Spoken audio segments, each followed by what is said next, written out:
Hello everyone, good morning to all of you. आज है 13 जनवरी और 13 जनवरी से बनने वाले हम लोग सभी इम्पॉर्टेंट करंट अफेयर का इस वीडियो में हम लोग डिस्कशन करेंगे। तो देखते हैं कि आज के वीडियो में कौन सा इम्पॉर्टेंट करंट अफेयर का क्वेश्चन है। तो पहला है कि प्रधानमंत्री ने किस राज्य में देश की पहली ग्रीन हाइड्रोजन हब परियोजना की आधारशिला रखी है। तो ये रखा गया है आंध्र प्रदेश में। प्रधानमंत्री नरेंद्र मोदी ने 8 जनवरी 2025 को आंध्र प्रदेश में विशाखापट्टनम के पास पुदिमदका में राष्ट्रीय हरित हाइड्रोजन मिशन के तहत देश की पहली ग्रीन हाइड्रोजन हब परियोजना की आधारशिला रखी है। विशाखापट्टनम के पास है और ये किसके द्वारा रखा गया है, तो एनटीपीसी ग्रीन एनर्जी लिमिटेड के द्वारा इसे स्थापित किया गया है। ये हब जो है वो भारत की सबसे बड़ी एकीकृत हरित हाइड्रोजन उत्पादन सुविधा होगी इस हब से, और इस हब से प्रतिदिन 1500 टन हरित हाइड्रोजन और 7500 टन हरित हाइड्रोजन डेरिवेटिव जैसे कि हरित मेथनॉल, हरित यूरिया और सतत विमानन ईंधन का उत्पादन होगा। तो यहाँ जो मैंने चर्चा किया हरित हाइड्रोजन, तो हरित हाइड्रोजन से क्या तात्पर्य है, ये है कि इलेक्ट्रोलाइसिस के माध्यम से पानी को हाइड्रोजन और ऑक्सीजन अणुओं में विभाजित करना होता है, तो वो हरित हाइड्रोजन होता है। इलेक्ट्रोलाइसिस के लिए आवश्यक ऊर्जा जो है वो हम लोग उसमें नवीकरणीय ऊर्जा का उपयोग करते हैं, जैसे कि जल, सूर्य, वायु आदि से जो उत्पन्न होती है ऊर्जा, उसको हरित हाइड्रोजन कहते हैं। अगला है कि किस राज्य में बॉन्डेड रॉयल तितली की खोज हुई है, तो ये त्रिपुरा में हुआ है। बॉन्डेड रॉयल बटरफ्लाई त्रिपुरा में खोजी गई है और त्रिपुरा के किस वन्यजीव अभयारण्य में, तो ये सेप हिजाला वन्यजीव अभयारण्य में इसका खोज हुआ है। और ये 5 मई 2021 को ही सेप हिजाला वन्यजीव अभयारण्य में देखा गया था सर्वेक्षण के दौरान, लेकिन अभी इसका पुष्टिकरण हुआ है कि भारतीय वन्यजीव संरक्षण अधिनियम 1972 की अनुसूची 2 के तहत इसको संरक्षित किया गया है। तो ये इसका आवास कहाँ है, तो घने वनस्पति दक्षिण और दक्षिण पूर्व एशिया के जंगलों में इसे पाया जाता है, जैसे कि पश्चिमी घाट, उत्तर पूर्व Bharat, Sri Lanka, Myanmar, Thailand, Malaysia, यहाँ असम, मेघालय, झारखंड और अंडमान में भी इसे पाया जाता है। भारत में हर वर्ष प्रवासी भारतीय दिवस कब मनाया जाता है, तो हर वर्ष 9 जनवरी को प्रवासी भारतीय दिवस मनाया जाता है। इसमें एक और इम्पॉर्टेंट दिन है 3 जनवरी। 3 जनवरी को ज्योतिबा फुले दिवस मनाया जाता है। प्रवासी भारतीय दिवस हर साल 9 जनवरी को भारत के विकास में विदेशी भारतीय समुदाय के योगदान को चिन्हित करने के लिए मनाया जाता है। और ये 9 जनवरी 1915 को दक्षिण अफ्रीका से महात्मा गांधी जो भारत वापस आए थे उसी की याद में इसे मनाया जाता है। तो कब से मनाया जाता है, तो 2003 से इसे मनाया जाता है हर साल विदेश मंत्रालय द्वारा। इसमें जो समारोह का आयोजन होता है वो विदेश मंत्रालय के द्वारा किया जाता है। इस साल का थीम क्या है, तो विकसित भारत में प्रवासी भारतीयों का योगदान इस साल का थीम इम्पॉर्टेंट है। किसी भी एग्ज़ाम के लिए थीम इम्पॉर्टेंट होता है।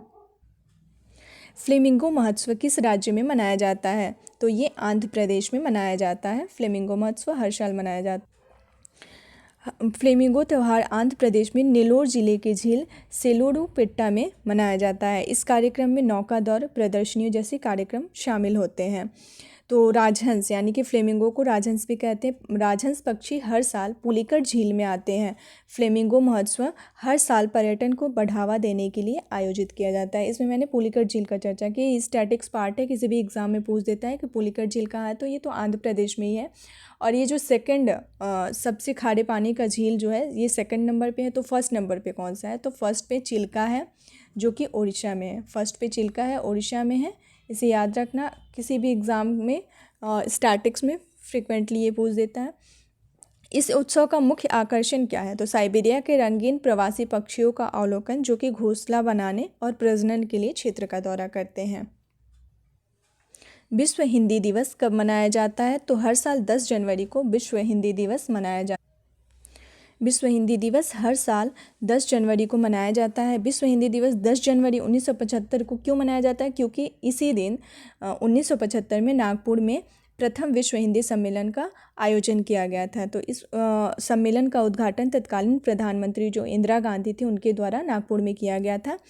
पहली बार 2006 में पूर्व प्रधानमंत्री डॉक्टर मनमोहन सिंह द्वारा मनाया गया था।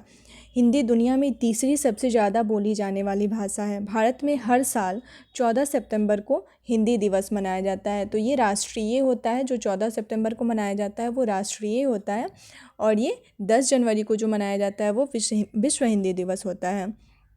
तो इस बार जो 2024 में हिंदी भाषा में जो साहित्य अकादमी पुरस्कार दिया गया है वो गगन गिल को दिया गया है। कौन सी कविता के लिए? तो मैं जब तक आई बाहर, इस कविता के लिए 2024 में हिंदी भाषा में साहित्य अकादमी पुरस्कार गगन गिल को दिया गया है, इसे याद रखना होगा। तो मार्टिन गुप्टिल ने अंतर्राष्ट्रीय क्रिकेट से संन्यास लिया, ये किस देश से हैं? तो ये न्यूजीलैंड के हैं। न्यूजीलैंड के स्टार बल्लेबाज मार्टिन गुप्टिल जो है ये 14 साल के अंतर्राष्ट्रीय क्रिकेट करियर के बाद संन्यास की घोषणा की है। गुप्टिल न्यूजीलैंड के 198 वनडे, 122 T20 और 47 टेस्ट मैच खेले। ऐसे करके उन्होंने कुल 14,877 रन बनाए और अब उन्होंने पूर्ण रूप से संन्यास ले लिया है। गुप्टिल जो है वो न्यूजीलैंड के वनडे में तीसरे सबसे ज़्यादा रन बनाने वाले बल्लेबाज हैं।